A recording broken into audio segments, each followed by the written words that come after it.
Muy buenas tardes, seguimos con todas las informaciones aquí en Noticias 24. Chile se mantuvo en el puesto número 27 del índice de percepción de la corrupción de 2022 que elaboró Transparencia Internacional.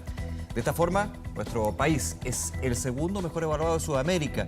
El primer lugar lo ocupa en la región Uruguay y el último Venezuela.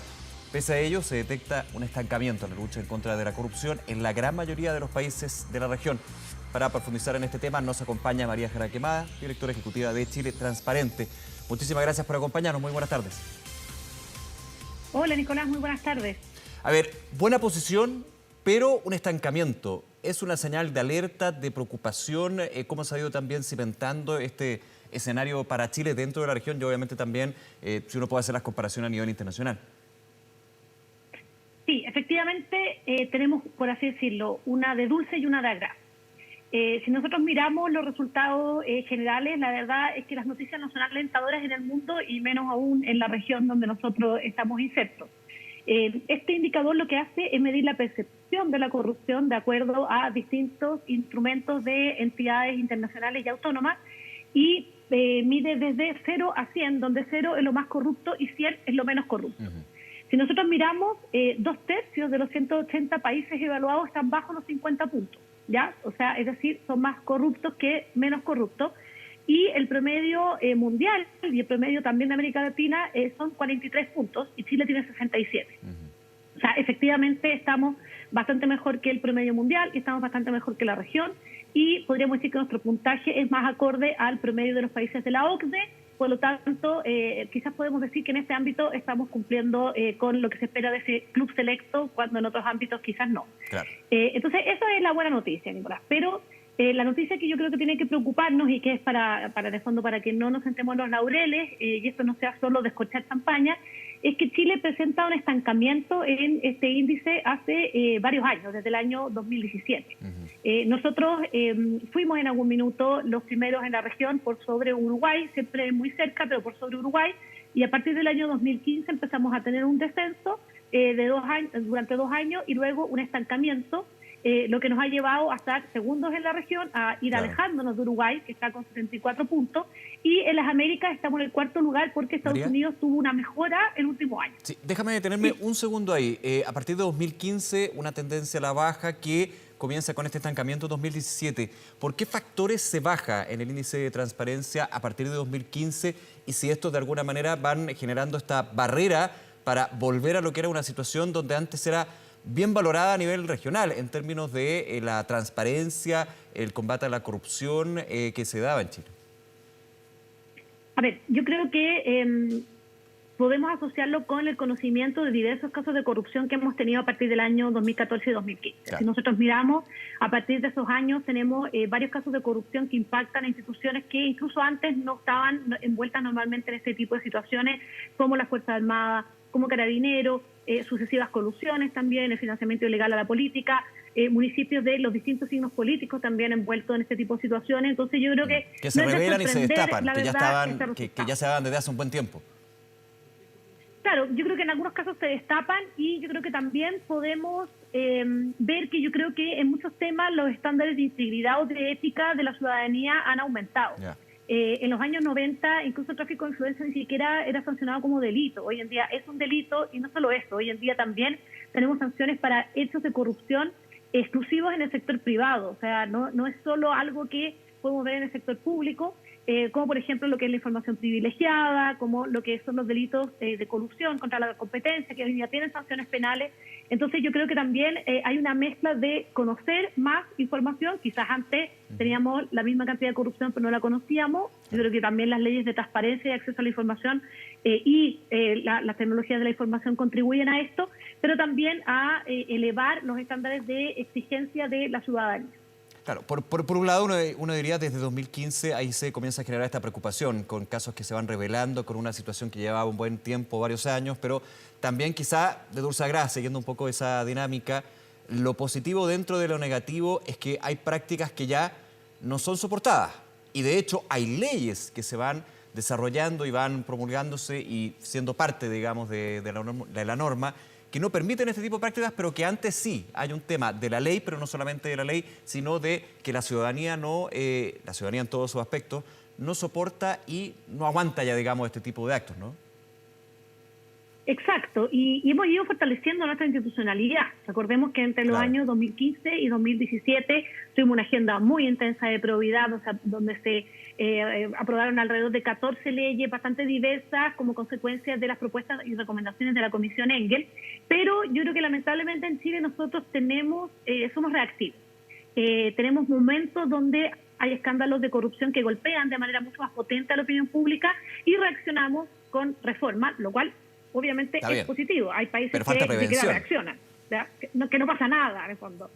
Entonces, por lo tanto, efectivamente reaccionamos, pero eso tiene que ser algo permanente. Ya no es suficiente la reacción porque el daño que ya se causa a la confianza y a las instituciones con el conocimiento de ese caso es potente. Entonces, la reacción muchas veces puede que no logre canalizar un poco esa frustración y esa desconfianza que ya se genera. Entonces, ahí es donde nosotros creemos que los esfuerzos anticorrupción, sabemos que muchas veces no se puede hacer de todo, el gobierno también está preocupado en otras agendas, hoy en día la de seguridad ciudadana, la de pensiones, la de salud, etcétera, pero que son agendas en el fondo que tienen que requerir esfuerzos permanentes y que estos fenómenos son dinámicos. Por lo tanto, las reformas que quizás yo hice hace 10 años atrás cuando yo concibí, o 15 años atrás cuando yo concibí el sistema de compras públicas o el sistema de alta dirección pública, hoy en día quizás ya en el fondo requieren una actualización. Por eso yo creo que en el fondo es importante que pongamos ojo en esto y especialmente relacionarlo con la crisis de seguridad pública que estamos teniendo. De hecho, el tema y el foco del informe de este año es precisamente la relación entre la corrupción y el conflicto, el crimen organizado y la paz social. Y hemos visto que efectivamente los países que tienen más bajos desempeño en la lucha contra la corrupción tienen más crimen organizado, son menos resilientes al crimen organizado y también tienen más protesta social y más conflictos entre países. Por lo tanto, nosotros lo que creemos es que si nosotros queremos enfrentar de verdad un modo efectivo, tenemos que también pensar en cómo fortalecer las instituciones. Cada retroceso, cada espacio que el Estado deja puede ser tomado por otro. Y lo que nosotros no queremos es que esos otros sean el crimen organizado o el narcotráfico. Claro, cuando se habla de falta de Estado o ausencia de Estado es justamente donde se deja el espacio para que organizaciones criminales, asociaciones ilícitas terminen justamente ocupando esos espacios y ahí justamente también va influyendo, por supuesto, en la percepción, en la seguridad ciudadana propiamente tal, pero también en lo que es la transparencia, por ejemplo, pensando en delitos de cohecho, en actitudes coercitivas también, donde se empieza a permear a la institucionalidad. Esto se ha dado en distintos países y es muestra de que efectivamente eso existe, se puede dar y que no se puede desatender.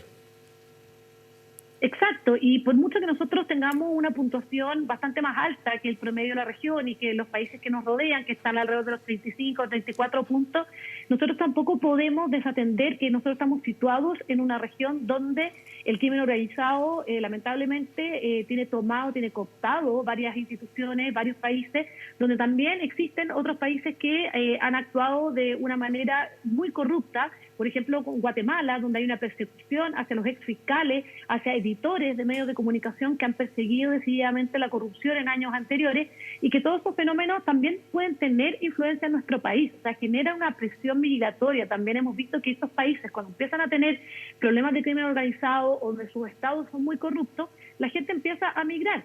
Y esos flujos migratorios, primero, generan mucho riesgo a personas como mujeres y como niñas, que son las víctimas perfectas de la trata de personas, pero también generan en el fondo que esta migración puede incluir la migración del crimen organizado. Entonces nosotros tenemos que ser muy conscientes de la región donde nosotros nos situamos, que en el fondo tenemos que fortalecer nuestras instituciones para que no empecemos a importar fenómenos que ya hemos estado viendo que lentamente, pero con impacto, hemos visto cómo a veces empiezan a penetrar en nuestro país, como lo que ocurre con el Tren de Aragua. Claro. Entonces, creo que tenemos que ser muy conscientes de eso y tenemos una base sólida sobre la cual construir. O sea, yo creo que eso no lo podemos negar, de verdad. Nosotros tenemos buenas evaluaciones, pero no podemos en el fondo sentarnos en los laureles y en 5 años más estar teniendo esta misma conversación y viendo cómo empezamos a retroceder, porque hoy es estancamiento, pero mañana puede ser retroceso. Y por eso nosotros creemos que esta agenda tiene que estar en el centro de las reformas y en el centro de las preocupaciones de todo el Estado y toda la sociedad. En aquellos países, María, que lideran lo que es el ranking de transparencia o tienen las mejores evaluaciones en este sentido, para Chile se pueden tomar prácticas, buenas prácticas, adaptarlas o simplemente tomarlas de otras naciones que efectivamente han tenido problemas o no tienen ese tipo de problemas en términos de transparencia, corrupción? Obviamente pensando evidentemente de que en una nación, no sé, voy a inventar, una nación europea tiene una realidad totalmente distinta a la nuestra y que cualquier tipo de buena práctica no puede ser calcada igual, digamos, hay que adaptarla. Exacto. Sí, porque obviamente hay instituciones distintas, hay culturas distintas, entonces distinta. por lo tanto no es llegar y copiar. Pero efectivamente sí hemos visto como hay ciertos estándares o ciertos principios que sí pueden iluminarnos y que sí pueden en el fondo implementarse en Chile con su adaptación. Obviamente lo que ocurre a nivel regional y quizás buenas prácticas que están ocurriendo en otros países de la región, para nosotros puede ser mucho más fácil implementarlos porque tenemos una cultura jurídica y política y un idioma que es muy similar. Pero de otros países que son en general los que lideran este ranking, como Dinamarca, como Finlandia, como Nueva Zelanda, la verdad es que es bastante distinta la realidad de ellos, pero sí hay cosas que nosotros quizás podríamos tomar como inspiración. Y yo creo que uno de esos temas es, primero, que en general hay bastante más reglamentación o regulación de los conflictos de interés y la relación entre el sector público y el sector privado. Quizás ahí nosotros deberíamos avanzar un poquito más. Tenemos una ley de lobby, que es algo excepcional en la región, pero igual creemos que la implementación podría perfeccionarse. Una ley de puertas giratorias entre el sector público y el sector privado, que es algo que se viene recomendando en Chile desde el año 94 y aún no se adopta. Tener mayor transparencia de los registros de beneficiarios finales, eso es algo que también los países europeos han avanzado y podríamos ser prontamente, si se aprueba la propuesta del gobierno en la reforma tributaria, el primer país de la región en tener este registro de acuerdo a los estándares internacionales. Y yo creo que también un tema que quizás nunca ponemos tanto acento en la conversación, pero que creo que es muy relevante, que finalmente es la cultura y la integridad ética que tenemos las personas y que vamos generando desde la más temprana infancia. O sea, eso que siempre se comenta con sorpresa, de que cuando se va a países nórdicos, las personas entran al metro, no hay barrera y todo el mundo paga y nadie, o sea, ni siquiera hay que poner barreras porque la gente no lo va a evadir, porque la gente no se va a saltar las filas en el supermercado, porque la gente no va a comprar licencias médicas falsas, porque no vamos a sobornar a nadie. Bueno, esto viene porque muchas veces tiene que ver con valores que se inculcan de cómo queremos vivir en sociedad desde la más temprana infancia. Entonces quizás también ahí hay un tema que tenemos que atender, que no solo tiene que ver con poner sanciones más altas o con establecer más reglas o más requisitos, sino que también en educar en ciertos valores y entender que la corrupción no es solo la que cometen los partidos políticos, los que están sentados allá en el Congreso, que es lo que solemos escuchar, sino que también nosotros podemos vernos involucrados en esos actos cuando compramos licencias médicas falsas, cuando nos pasamos por la berma, cuando nos saltamos la lista de espera en la salud pública. Esto también en el fondo es involucrarse en actos de corrupción. Claro, totalmente de acuerdo contigo. Hay un tema cultural, educacional, de formación y donde esta frase tan antigua pero tan negativa que es aquí gana el más vivo o la más viva con cosas que pueden ser muy chicas, ¿a quién le va a afectar? Bueno, eso a mí me terminan afectando a mí, ¿qué importa que yo lo haga? Por ejemplo, lo mismo se comenta muchas veces acá en la evasión del transporte público. Son prácticas que se van repitiendo y que van generando una cultura que, claro, puede llegar a niveles bastante más altos desde cosas bien chiquititas, ¿no? Exacto, y eso en el fondo va generando conflictos sociales también, y eso es importante entender. Nosotros hemos visto que los países que tienen peor desempeño en la corrupción, o sea, hay una correlación, si uno mira las cifras, tienen más protesta social, tienen más conflictos sociales, tienen más conflictos con otros países y tienen más crimen organizado. Entonces, claramente hay una correlación en todo esto y por eso tenemos que ponerle tanta atención. Entonces, esto es un fenómeno que hay que enfocar de manera muy integral.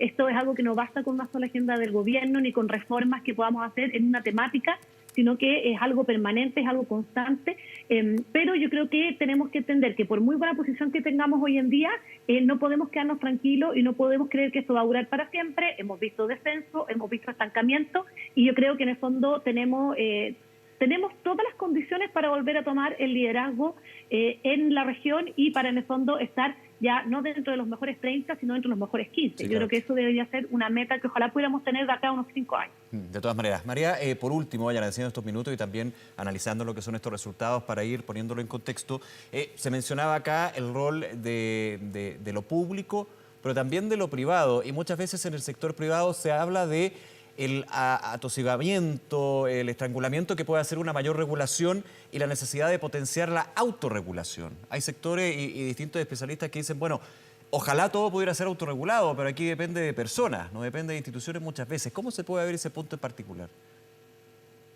Mira, efectivamente estoy de acuerdo. Ojalá todo O sea, pueda la ser buena fe, autorregulado. digamos, ese es lo Ojalá complejo.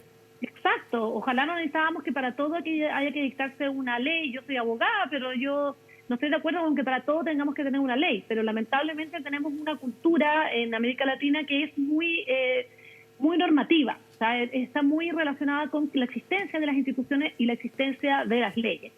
Yo creo que se puede avanzar hacia mayor autorregulación. Hemos visto cómo hay empresas que, sin tener leyes que las obligan, cada día transparentan más información, cada vez se someten a mejores estándares. Eso también muchas veces presionado por empresas que son multinacionales, que vienen de países de origen, que están mucho mejor situados en el ranking que nosotros y que por lo tanto ya tienen estas prácticas.